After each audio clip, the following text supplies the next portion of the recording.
हाँ जी बच्चों, फिर से बहुत ही अच्छा क्वेश्चन है ये। साइन है, आपको क्या दिया हुआ है? m+1 upon m-1। प्रूव क्या करना है? टेंजेंट स्क्वायर है प्लस सीकेंट स्क्वायर है, क्या -12 of m² + 1 upon m prove करना है। सबसे पहले बच्चों, मुझे ये बताओ, कॉस स्क्वायर ए क्या होता है? बताओ। 1 - साइन स्क्वायर होता है, बहुत बढ़िया। 1 - m+1 का होल स्क्वायर अपॉन m-1 का होल स्क्वायर, क्योंकि साइन ए की वैल्यू m+1 अपॉन m-1 है। तो 1 - साइन स्क्वायर है, तो साइन स्क्वायर ए करना है, तो इस पूरे का स्क्वायर करना है। पूरे का स्क्वायर करना है तो न्यूमरेटर का स्क्वायर अपॉन डिनोमिनेटर का स्क्वायर भी अलाउड है। ये तो रूल होता है। अगर मैं कह रहा हूँ a/b का स्क्वायर लिखा मैंने, तो उसको मैं a² अपॉन b² लिख सकता हूँ ना।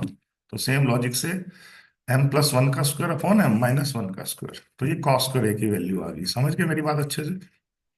हम्म अब क्वेश्चन को आगे करते हैं। मैं यहाँ पे कर देता हूँ, वेट करो। यहाँ से कर देता हूँ मैं, ताकि आपको ध्यान रहे क्या क्या स्टेप करना। मुझे प्रूव करना है tan square A plus secant square A. प्यारे बच्चों, टेन स्क्वायर ए क्या होता है? Sine square A by cos square ए।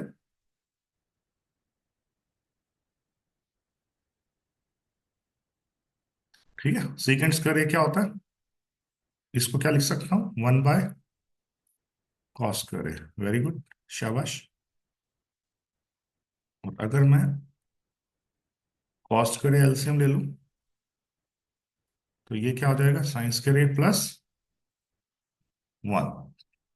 कोई दिक्कत? हाँ जी, यहां तक समझ आ गया सब? किसी को कोई डाउट हो तो बता दो। बहुत बढ़िया। ठीक है, इसको एक नहीं आया समझ, तो मैं दोबारा करके दिखा देता हूँ। स्टेप मैंने बेटा कुछ नहीं किया। मैंने कॉस स्क्वायर एलसीएम लिया। मैंने क्या किया बच्चों? कॉस स्क्वायर एलसीएम लिया। तो जाके यहाँ पे क्या आया? Sine square +1। ठीक है। अब बच्चों, साइन साइन ए की वैल्यू नहीं है हमारे पास, m+1 अपॉन m-1, तो साइन स्क्वायर की वैल्यू क्या होगी? m+1 का स्क्वायर अपॉन m-1 का स्क्वायर। ठीक है, +1 भी है, और डिनोमिनेटर में अभी कॉस स्क्वायर निकाला तो था। कॉस स्क्वायर क्या निकाला था बच्चों? 1 - m+1 का पूरे का स्क्वायर नीचे m-1 के पूरे का स्क्वायर। ठीक है, अब इसको फर्दर सॉल्व करते हैं आप। अगर मैं यहाँ पे m-1 का होल स्क्वायर एलसीएम ले लूं, ध्यान से देखना, ये थोड़ा सा यहाँ पे बच्चे गलती कर देते हैं। तो यहाँ पे क्या आया? m+1 का होल स्क्वायर प्लस m-1 का होल स्क्वायर। नीचे आ जाओ डिनोमिनेटर में। ये वाला m-1 का होल स्क्वायर मैंने एलसीएम लिया, यहाँ पे गलती मत करना बस। कलर भी चेंज कर देता हूँ मैं, अगर आपको कुछ दिक्कत आ रही है समझने में। ये वाला m-1 मैंने m-1 का होल स्क्वायर एलसीएम लिया, ये रहा। इसको मैंने ब्लैक में लिख दिया। ठीक है। और यहाँ पे क्या आएगा फिर? इस लॉजिक से ये m-1 है ना, तो m-1 का होल स्क्वायर माइनस m+1 का होल स्क्वायर। अब m-1 का होल स्क्वायर से m-1 का होल स्क्वायर कट गया, ये न्यूमरेटर डिनोमिनेटर में देखो सेम था ना ये। ठीक है, वहां पे भी था, तो ये अगर ये सिंप्लीफाई करेंगे तो ये कट जाएगा ना। लॉजिकली ये हो क्या रहा है, ये मैंने क्यों काटा तो आपको पता ही है। अगर मैं लिखूं a/b, नीचे c/b है, तो ये b से b कट नहीं जाएगा, तो a/c तो रह जाएगा। क्यों रह जाएगा? b से b क्यों कट रहा है ये? कई बच्चों को इसमें भी दिक्कत हो जाती है, कोई बात नहीं। कुछ भी कंफ्यूजन है तो समझो, मैं फिर से दोबारा समझा देता हूँ, बिल्कुल बेसिक से समझो चीजों को। a/b इंटू उल्टा होके b/c होगा ना, तभी b से b कट रहा है, तभी मैं डायरेक्ट काट देता हूँ। ये समझ आ गया स्टेप? यहाँ पे बच्चों को कई बार समझने में दिक्कत हो जाती है। हम्म अब आ जाओ आगे।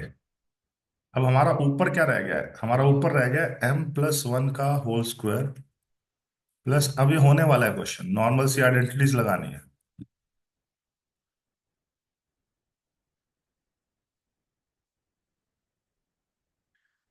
ठीक है, अगर तो आप कॉम्पिटिटिव एग्जाम की तैयारी कर रहे हो फिर तो आपको एक डायरेक्ट आइडेंटिटी याद होनी चाहिए, क्या?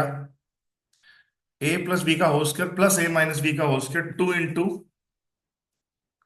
ए स्क्वायर प्लस बी स्क्वायर। ठीक है, तो आप डायरेक्ट भी लिख सकते थे, नहीं लिखना चाहते डायरेक्ट, कोई बात नहीं। यहां पे आप देखो ध्यान से, m+1 का होल स्क्वायर क्या होता है?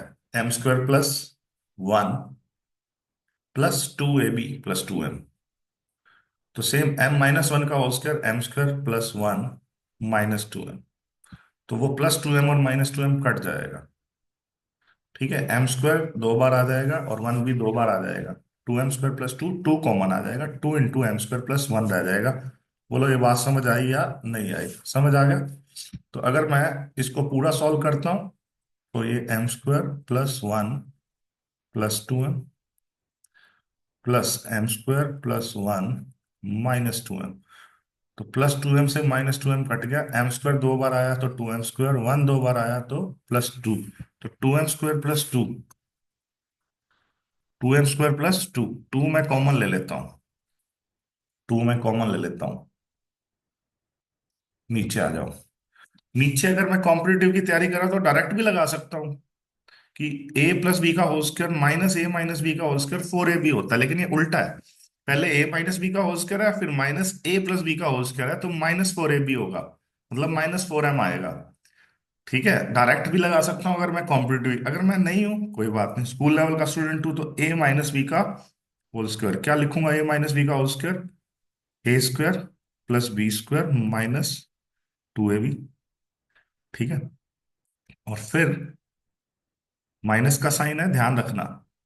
और ये अंदर आएगा m² + 1 + 2m, क्योंकि माइनस का साइन है, तो -m², -1 -2m। अब m² से m² कट गया, 1 से 1 कट गया, तो -2m और -2m कंबाइन होके -4m हो गया। तो फाइनली क्या मिला? 2 × m² + 1, और नीचे क्या है बच्चों?